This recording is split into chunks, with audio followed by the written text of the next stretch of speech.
नमस्कार दोस्तों, अभी हमारी उपस्थिति ज्ञान भवन में है और यहाँ पे चैंपियंस ऑफ चेंज अवार्ड से आज खान सर को सम्मानित किया गया है। और देख सकते हैं गोल्डन मेडल से लेकर के हाथों में प्रशस्ति पत्र से लेकर के सारा चीज़ है। सबसे पहले आपको बहुत बहुत बधाई सर।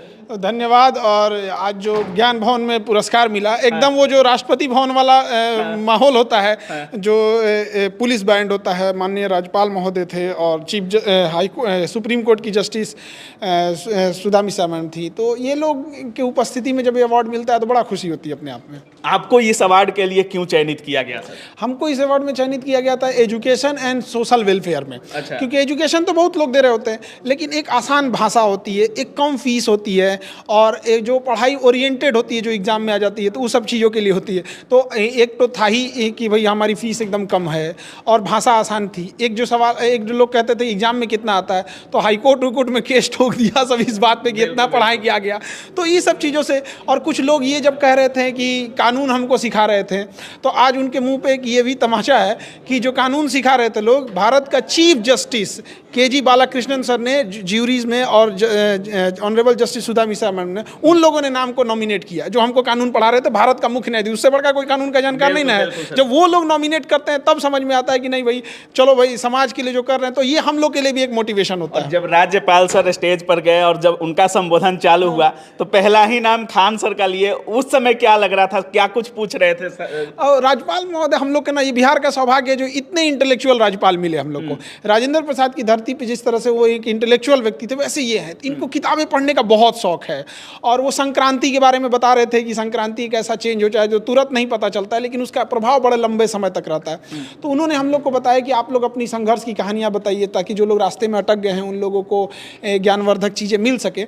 और साथ ही हम ये भी बताना चाहते हैं कि ये वही राज्यपाल हैं जो कुवैत, जिनके ऊपर ना एयरलिफ्ट मूवी बनी है। इन्होंने ही कुवैत में 80,000 लोग जो फंसे हुए थे उन्हें युद्ध के माहौल से वापस लेके आए थे। और ये बहुत मतलब एक बोल्ड होते हैं ना, साहबानों केस जब चल रहा था तो मंत्री पद पे थे, इस्तीफा दे दिए क्योंकि सुप्रीम कोर्ट का फैसला क्यों पलटा गया। उस समय राजीव गांधी प्रधानमंत्री होते थे।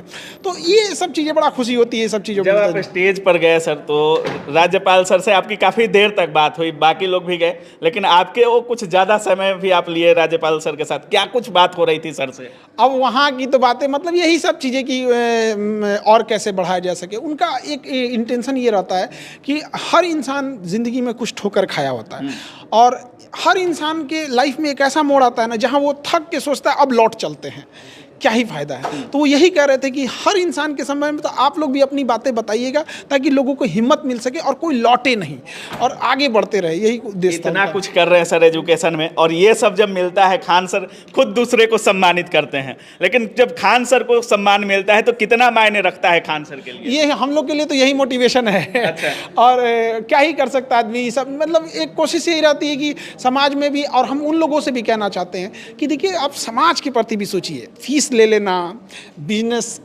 शिक्षा को बिजनेस बना देना, शायद अगर हम भी बिजनेस होता तो आज ये नहीं मिला होता। ये तो गारंटी करते हैं, आज हम भी बिजनेस किए रहते तो नहीं मिला रहता। 100 आप से ना केवल बिहार की बात कीजिए, 14 करोड़ की आबादी है।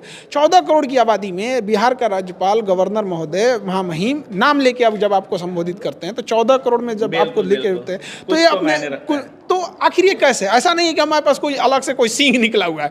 हमने जहां हमको था कि हमें लगा था कि हम लाखों फीस ले सकते हैं, वहां ना लेके 1000, 200, 300 में पढ़ा दिए। तो ये उस समय का सेक्रीफाइस अभी मिलता है। ये असली संक्रांति है। जब हम लोग ये शुरू किए थे तो पता नहीं था कि आज यहाँ तक जाएंगे, तो ये बड़ा खुशी होती है। आज उसका फल भी मिल रहा है। बिल्कुल बिल्कुल मिल रहा है। एक चीज और है, कल शायद बीपीएससी का हाई कोर्ट में हियरिंग भी है सर, उसको लेकर क्या कुछ बोलिएगा? उसको लेके आप देखिए, हाई कोर्ट में तो जितने भी पर्याप्त सबूत थे हम लोगों ने रख दिया, और जैसे जैसे डेट बढ़ता है हम लोग के हाथ में एक आध और सबूत आते जाता है, तो धीरे धीरे रखते जाते हैं। तो एक ओर से दुख हो जाता है कि इतना लेट क्यों जा रहा है, और कभी कभी इस बात को भी होता है कि चल 2 और सबूत मिल गया।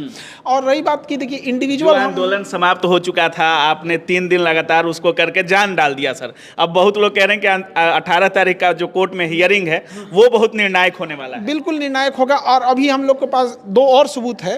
अरेराज जगह है, वहां हम 2 रोल नंबर बताएंगे आपको, और वो रोल नंबर हम लोग आपको पहले ना बता के, क्योंकि कुछ ऐसे भी कोर्ट में सीधा कोर्ट, कुछ चहेते पत्रकार बीपीएससी के ऐसे हैं ना, वो प्रोवोक करते हैं कि आप सबूत को पब्लिकली बता दीजिए। आप पब्लिकली बता देंगे, वो जाके उसको बीपीएससी को बता देगा, बीपीएससी उसका पूरी टीम बैठा के उसका कोई काट रख देगा।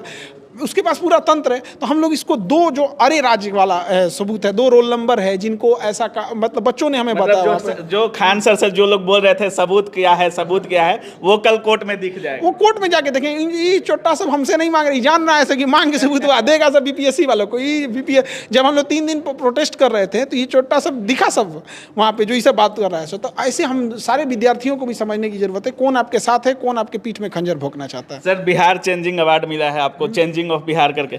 बिहार को कुछ और बदलने के लिए क्या कुछ जरूरी है, चंद शब्दों में अगर खान सर के लिए कुछ दिखता हो तो?